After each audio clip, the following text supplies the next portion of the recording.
محترم deputy speaker صاحب، انتہائی اہم ایشو ہے اور اس پہ میں آپ کی توجہ بھی چاہتا ہوں اور میں چاہوں گا کہ آپ اس پہ کوئی رولنگ بھی دیجیے گا۔ پہلے تھوڑے سے فیکٹس میں آپ کے سامنے رکھنا چاہتا ہوں۔ سب سے پہلی بات تو یہ ہے کہ نبی پاک صلی اللہ علیہ وسلم کی حرمت پہ، ان کی آل اولاد پہ ہماری آل اولاد، ہماری جان، سب کچھ قربان ہے۔ ہم سب غلامان رسول ہیں۔ ان کے جو ساتھی ہیں صحابہ کرام، اہل بیت، امہات المومنین، خلفائے راشدین، ان کے حوالے سے ایک لا موو ہوئی تھی 2020 میں۔ آپ اس اسمبلی کا سر حصہ تھے، ہماری اس وقت حکومت تھی۔ محترم چترالی صاحب یہاں اپوزیشن بینچز پہ بیٹھتے تھے جماعت اسلامی سے، اور انہوں نے اس کو موو کیا تھا۔ وہ سر موو ہوا تھا 20/10/2022 کو، بل واز انٹروڈیوسڈ۔ اس کے بعد 2/8/2022 کو اس کی رپورٹ سٹینڈنگ کمیٹی سے آ گئی۔ محترم ڈپٹی اسپیکر صاحب، 17/1/2023 کو یہ لا پاس ہو گیا۔ لا کیا تھا؟ لا یہ تھا 298A میں تھوڑی سی امینڈمنٹ مزید کی تھی۔ پہلے سے جو سزا تھی وہ یہ تھی کہ خدا نخواستہ کوئی شخص اگر ایسا کوئی جرم کرتا ہے جس میں اہل بیت، صحابہ کرام، خلفائے راشدین، امہات المومنین کی خدا نخواستہ شان میں کوئی گستاخی کرتا ہے تو اس پہ 298A میں سزا تھی، لیکن وہ بڑی کم تھی، 3 ایئرز تھی، اور اس میں کوئی فائن تھی اور وہ بیلیبل آفینس تھا۔ جو امینڈمنٹ تھی وہ یہ آئی کہ اس پہ اگر خدا نخواستہ کوئی شخص یہ ظلم عظیم کرتا ہے تو اس کو سزا تجویز کی گئی لائف امپریزنمنٹ یا منیمم 10 ایئرز۔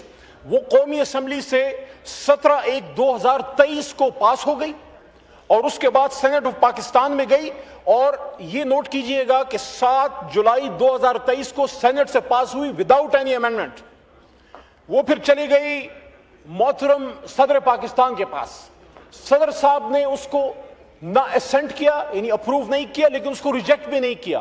اگر ریجیکٹ کرتے ہیں واپس بھیجا جو جاتا ہے، آرٹیکل 75 آف دا کانسٹیٹیوشن کے تحت واپس بھیجا جاتا ہے۔ واپس بھی نہیں بھیجا اور اس کو اپروو بھی نہیں کیا۔ میں یہ چاہوں گا کہ قومی اسمبلی کی طرف سے رولنگ آئے کہ وہ جو بل ہے جو قومی اسمبلی اور سینٹ آف پاکستان سے پاس ہوا تھا، اس پہ صدر مملکت اس کو اپروو کرے اور اس کو قانون بنائے۔ اور اس کا فائدہ سر کیا ہوگا؟ سر اس کا فائدہ یہ ہوگا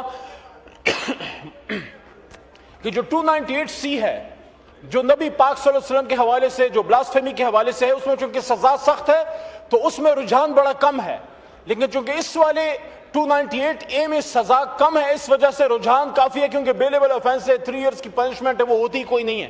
اس لیے میں تجویز کروں گا، اس ایوان کی ذمہ داری ہے کہ نبی پاک صلی اللہ علیہ وسلم کے اہل بیت، صحابہ کرام، امہات المومنین اور خلفائے راشدین، جو ان کے انتہائی عزیز اور عظیم ترین ہستیاں ہیں، ان کی حرمت کے تحفظ کے لیے قومی اسمبلی اور سینٹ آف پاکستان نے جو لا پاس کیا تھا، صدر پاکستان کی رسپانسبلٹی بنتی ہے کہ اس کو وہ اپروو کریں، یا اگر اس میں وہ کوئی امینڈمنٹ فرض کریں تجویز کرتے ہیں تو واپس تو بھیج دیں، کم از کم اس کا کوئی رزلٹ تو نکلے۔ بہت شکریہ۔ شکریہ۔